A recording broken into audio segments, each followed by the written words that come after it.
Bonjour, frères et sœurs. Bienvenue de retour dans notre exposition du livre de Ruth. La rédemption pour les nations, comme je suis en train de l'intituler. Nous sommes toujours dans Acte 1. Et Acte 1. Scène 2. Ok, on commence. On commence. 3, 2. Eh bien, bonjour, frères et sœurs. Bienvenue de retour dans notre exposition de Ruth. La rédemption pour les nations. Nous sommes dans Acte 1. Et maintenant, on regarde la scène 2.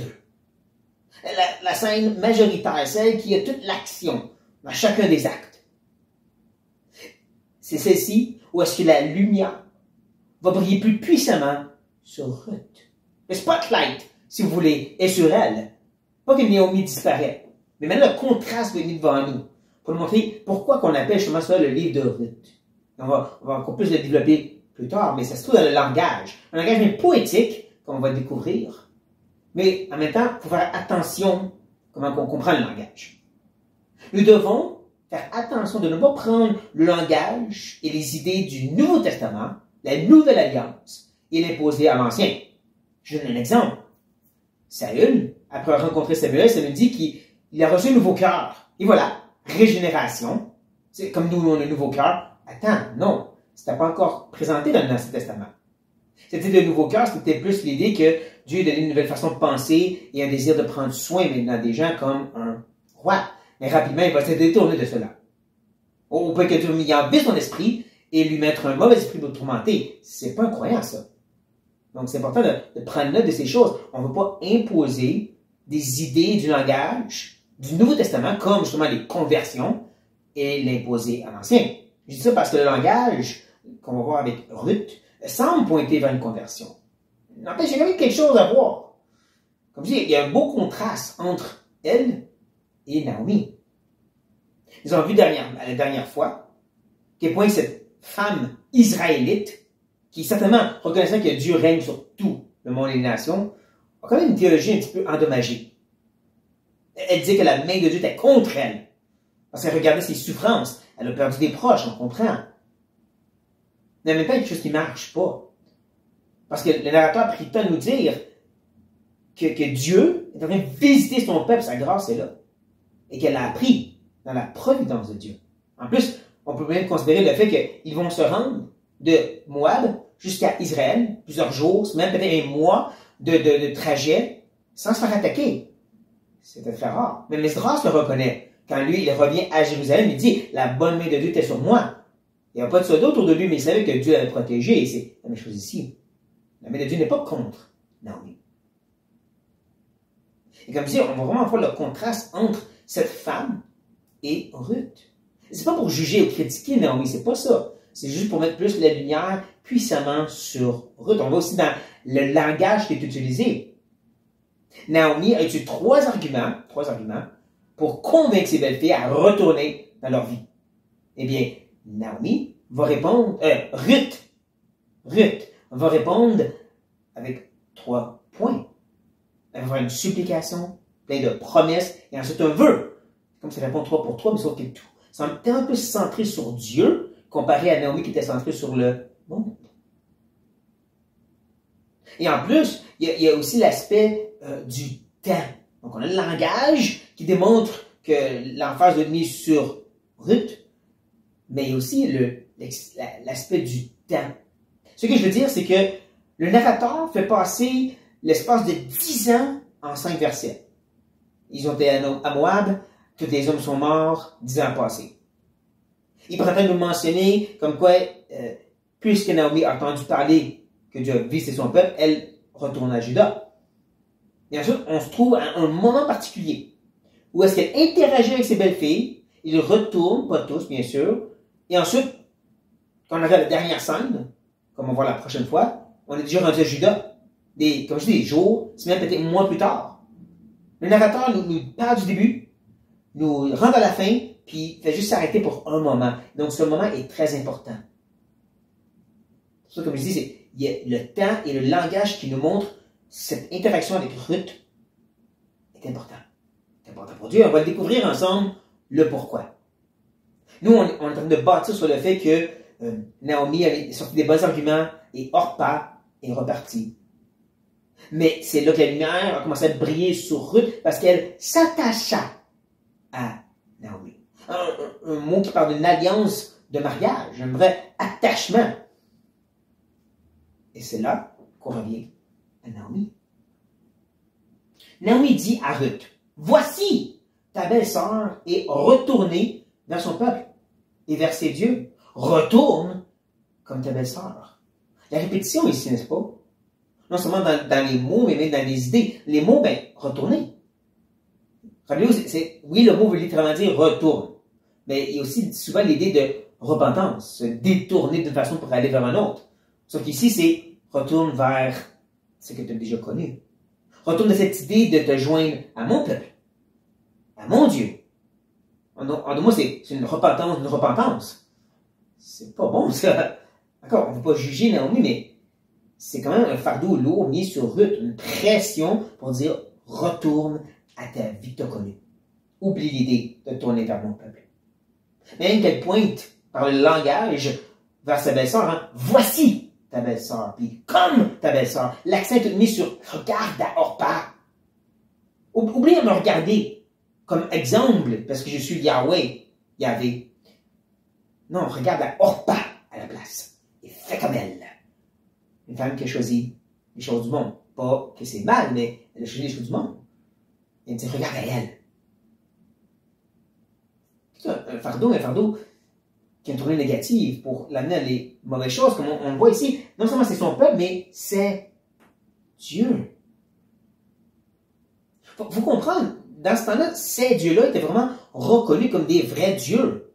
Kémosh, qui est le dieu de Moab, est apparu comme un vrai Dieu qui est en concurrence avec Yahvé. Et je ne parle pas de pousser trop loin, de dire que même pour les Israélites, c'était reconnu comme des vrais dieux. Rappelez-vous, c'est dans le temps des juges. Eh bien, Jephthé, ce juge qui a des bonnes qualités et des mauvaises qualités, dans une interaction avec un des rois de Moab. Le roi de Moab qui dit, redonne-nous du territoire que vous avez pris quand vous êtes rentrés en Canaan. Et c'est vraiment ça qui s'est passé, parce que Dieu a agi pour leur donner. Et voici la réponse de Jephthé. Prenez note de son langage. Ce que ton Dieu Kémosh te donne à posséder, ne le posséderas-tu pas. Et tout ce que l'Éternel, notre Dieu, a mis à notre possession, devant nous, ne le posséderons pas. Donc, il y a vraiment une note où on dirait qu'Israël, Jephthé ici, croit vraiment que Kémosh a fait ça pour vous, puis l'Éternel fait ça pour nous. Et bien, vous dire, même, t'exagères sur le langage. Encore, n'oubliez pas, à travers le temps des juges, et même le temps des rois, encore et encore, Israël va se tourner vers Baal, Kémosh, Moloch, et vraiment les adorer comme des vrais dieux. Donc, Naomi croit vraiment que ce Dieu-là existe. Et elle dit à Ruth, non pas viens vers nous et peut-être te convertir, non, c'est va comme Orpa, fais comme elle, et bien retourne à ta croyance d'avant. Ouch. Alors, on ne peut pas la juger, mais c'est pas bien, c'est des Israélites. Mais tout, comme je dis, est pour vraiment mettre une lumière plus puissante sur Ruth. Et là, on va regarder sa réponse. 2 versets. Un après l'autre, on va regarder la réponse. Comme j'ai dit, une supplication, des promesses et un vœu. Donc voici. Ruth répondit, ne me presse pas de te laisser, de retourner loin de toi. Où tu iras, j'irai. Où tu demeureras, je demeurerai. Ton peuple sera mon peuple, et ton Dieu sera mon Dieu. Il y a beaucoup qui se passe ici. Et comme je dis, on veut résister l'idée de vraie conversion, nouveau cœur et tout ça. C'est pas un langage de l'Ancien Testament. N'empêche, dans ce petit passage, il y a beaucoup de belle poésie, du parallèle. Tu répètes la même chose, mais il le dit différemment. On voit avec le premier effort pour dire, mets pas de pression sur moi. Hein? Ne me presse pas de te laisser. Et ensuite, de retourner loin de toi. C'est la même chose, mais différemment. Hein, le retour, c'est vraiment de la pression. Elle l'a dit 2 fois. Donc, c'est la même idée. De te laisser ou aller loin de toi, c'est la même idée. La première chose qu'elle fait, c'est qu'elle supplie, arrête de me mettre la pression. Arrête de me pousser pour me retourner vers mes dieux, mon peuple et des choses que je ne veux pas retourner. Qu'il a même maintenant ses promesses. Où tu iras, j'irai. Où tu demeureras, je demeurerai. Encore du parallélisme. Aller et demeurer a un peu la même idée. Je te suis. Je te suis peu importe. Et moi, ça peut m'empêcher de faire penser un peu à l'appel des disciples que Jésus a donné. De le suivre, peu importe. Ou même cette interaction dans Jean chapitre 1. Lorsque les premiers disciples, Jean et André, ont été prêts à suivre Jésus jusque dans sa maison où est-ce qu'il demeurait. Et tous les autres qui viennent ensuite plus tard, qui disent, oui, je vais te suivre, mais plus tard. Je dis, non, c'est maintenant ou jamais. Et cette idée, venez où je vais. Demeurez où je demeurerai. Faisait partie de ma vie. Et encore, faire attention de ne pas trop imposer au Nouveau Testament, mais n'empêche, c'est l'auteur qui est le Saint-Esprit ici. Et c'est un rappel aussi que suivre Dieu, c'est de demeurer où est-ce qu'il demeure, d'aller où est-ce qu'il va. Comme quand il a dit, quittez Égypte, passez par le désert et faites des tours par ici et des tours par là. Et quand Dieu disait de partir, il partait. Quand Dieu disait d'arrêter, il arrêtait. Où est-ce que Dieu allait, ils allaient. Où est-ce que Dieu dit demeurer, il demeurait. Il y a cette notion ici. On va manquer. Ça a toujours fait partie de cet appel de suivre Dieu, d'aller où est-ce qu'il va, demeurer où est-ce qu'il demeure, en dehors de l'obéir. Elle est prête à faire ça. Donc, quand elle dit ton peuple sera mon peuple et ton Dieu sera mon Dieu, encore, c'est pas nécessairement un langage de conversion, mais c'est quand même un langage de dire je te suis et prête que ton peuple, qui est bien sûr rattaché à l'Éternel, ça va être mon peuple et donc mon Éternel à moi. Et où est-ce qu'on peut voir un petit peu plus de lueur, d'espérance, de conversion? C'est qu'est-ce qu'elle dit ensuite. Ce vœu, comme je l'ai mentionné. Elle ajoute, où tu mourras, je mourrai. Et je serai enterré. Que l'Éternel me traite dans toute sa rigueur. Si autre chose que la mort vient me séparer de toi. Continuant encore avec cette idée de parallélisme poétique, elle dit, où tu meurs, je meurs, et où tu t'es enterré, j'y serai aussi. Encore, c'est la même chose. Mais encore plus aussi que dans ce temps-là, quand tu faisais partie d'une famille, ben, tu faisais enterrer à la même place. De nos jours, on fait la même chose, n'est-ce pas? Les familles sont enterrées ensemble, on va dans la même mausolée ensemble. Et elle dit, je suis prêt à faire ça. À m'engager envers toi de cette façon. Mais bien sûr, le vœu est encore plus extraordinaire parce qu'elle prononce le nom de Yahweh. Yahvé. Celui qui est. Le nom d'alliance que Dieu révèle seulement à Israël, Ruth le connaît et elle est prête à le prononcer, démontrant que oui, je suis prête à m'engager envers lui. Donc, comme je dis, ça semble quand même montrer une conversion. Elle est prête à utiliser ce nom dans un vœu, qu'il me traite de toute sa rigueur. Ceci me fait penser à l'alliance entre David et Jonathan, qui va venir un peu plus tard. Et Jonathan étant son petit-fils, en passant. David étant son petit-fils. Et bien sûr, ils vont avoir cette belle alliance. Et le langage qu'elle utilise, en toute sa rigueur, eh bien, lorsque Saül a essayé de tuer David pour la première fois, et que David se sauve pour sa vie, Jonathan vient le rencontrer, David dit, ton père veut me tuer. Et Jonathan le convainc, non, il se trompe, il ne voulait pas essayer de te tuer. Et il dit ceci, Jonathan. Donc, on porte attention au langage. Que l'Éternel traite Jonathan dans toute sa rigueur. Dans le cas où mon père trouvera bon de te faire du mal. Je t'informerai aussi, et je te laisserai partir, afin que tu t'en ailles en paix, et que l'Éternel soit avec toi, comme elle a été avec mon père. Il y aura une alliance qui se fait, et il dit exactement la même expression, que Dieu me traite de toute sa rigueur.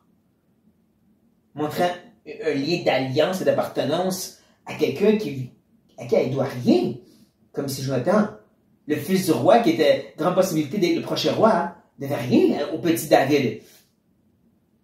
Mais il est prêt à tout donner pour que lui devienne roi. Comme ici, Ruth est prête à tout donner pour Naomi, à qui elle ne doit rien, techniquement. C'est vraiment beau. Ça me fait penser un peu à la grâce de l'Éternel. Il ne doit absolument rien. Mais quand même, il fait une alliance envers nous pour nous racheter. C'est vraiment beau. Tout ceci, bien sûr, amène le narrateur à dire, Naomi, la voyant décider à aller avec elle, cessa ses instances. Et il nous révèle des choses qu'on n'aurait pas pu savoir. La voyant décider, ça veut dire quelque chose dans le cœur de Naomi qui dit, OK, c'est clair. Le narrateur peut le voir dans son cœur, nous l'exposer, et dans un sens, nous montrer, regarde, Ruth s'en rend sincèrement dans tout ce qu'elle a dit. Sincèrement dans tout ce qu'elle a dit. Dans cet engagement. Non seulement envers Naomi, mais tout ce que ça veut dire, incluant l'Éternel. C'est un peu comme, justement, un petit parole du narrateur pour dire, c'est approuvé de Dieu, ceci. Ça va penser aussi à l'histoire d'Abraham. Abraham qui était un païen. Mais quand Dieu lui a dit, quitte ta famille, quitte tout et suis-moi, il l'a fait. Pourtant, c'est un peu plus tard que quand Dieu fait une alliance avec lui, qu'il croit et se fait imputer à la justice. Ça a pris l'obéissance, ça a pris ceci, et même une grande acte d'obéissance plus tard, avec Isaac, qui a vraiment été justifié ou qui a témoigné que sa foi était sincère en Dieu. Ruth, ça va être la même chose au fur et à mesure que l'histoire avance. Mais ça commence déjà ici, comme avec Abraham. Maintenant, ce qu'on doit prendre note, c'est que ce livre est dans l'Ancien Testament, qui en grande partie est pour les Juifs. Sauf que c'est pas un livre. C'est tout après le livre des littéralement écrit après, mais rattaché à le livre des Juges. Un temps où Israël est tellement en rébellion, tellement corrompu, tellement malsain, c'est décourageant pour n'importe quel Juif de lire ça et de dire « et qu'on est pourri ». Et c'est avant aussi le temps des rois, où est-ce qu'encore beaucoup de rébellions parmi Israël. Et qu'est-ce qui cette lumière d'espérance, d'obéissance et de fidélité à travers tout ça, entre les deux? C'est une Moabite. Une femme que Dieu avait dit, elle ne peut pas rentrer dans mon temple. Et pourtant, elle va faire partie des grandes lignées de David. Quoi? Pensez être le premier lecteur. Où est-ce que toute l'accent est mis sur comment Dieu nous aime, nous?